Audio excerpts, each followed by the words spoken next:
It's perhaps the biggest event of the year in Ka'u, a time when the former plantation town gathers to celebrate an agricultural rebirth through coffee.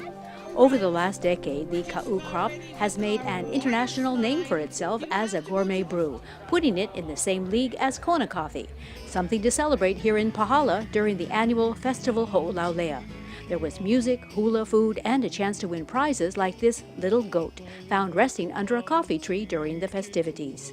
There was a main stage occupied by the region's talented musicians like Demetrius Oliveira. The mic also welcomed great orators like Big Island Mayor Billy Kenoi. The only United States coffee to make the top 10 in the international cupping competition. Try imagine that. All of Kona coffee, well known now, Kona, and nothing against Kona, love them, just came from Kona. But the world-renowned Kona coffee had a little farm here in Pahala, and they were the only one in the entire United States to make the top 10, and was Boo and Jamie Kailiava at Kailiava Farm. And that's just amazing when you think about them.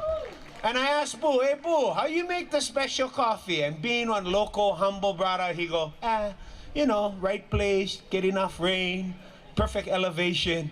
And just amazing when you think about it. How many people spending so much money to create the best coffee, and we have it right here in Pahala. Inside the Pahala Community Center was the true Ka'u coffee experience, where for $5 attendees could sample Ka'u coffee prepared using a wide variety of techniques served by expert baristas.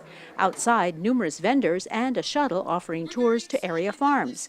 We spoke to festival organizer Chris Manfredi during the event. People are having fun, and we're selling a lot of coffee, people drinking a lot of coffee. It's the event has grown. I think we've got more people, and things seem to operate a little bit smoother. I think we're getting better at putting it on. As he did last year, Manfredi filled us in on the state of Ka'u coffee. It's a great way for us to celebrate this transition from a plantation model to a diversified agricultural model. It's not all good news. Ka'u continues to wrestle with the invasive coffee berry borer, first spotted in Kona a few years ago.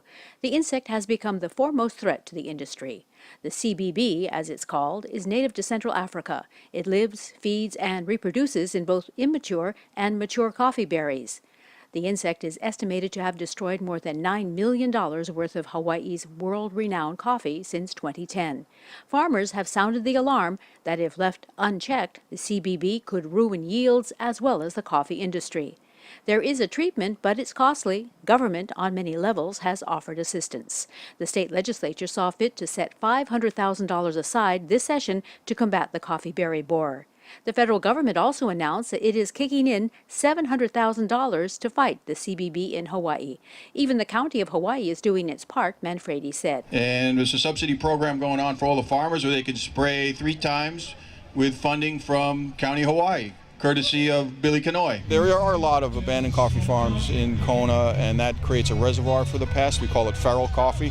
We don't really have that problem here. All the coffee or nearly all the coffee that's growing is being cultivated, so it's not a big issue for us. The infestation levels seem to have stayed fairly steady, and as long as they're less than 10%, and we are, we're in pretty good shape. So farmers are definitely doing what they need to do. You know, the proof is when you look at the gravity table and what coffee is coming off and what coffee is being discarded, and the coffee is really, really clean.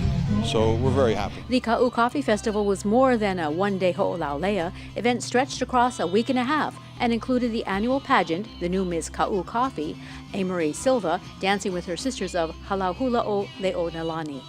There was also stargazing, a coffee and cattle event, and a unique Ka'u mountain water system hike. Go Ka'u!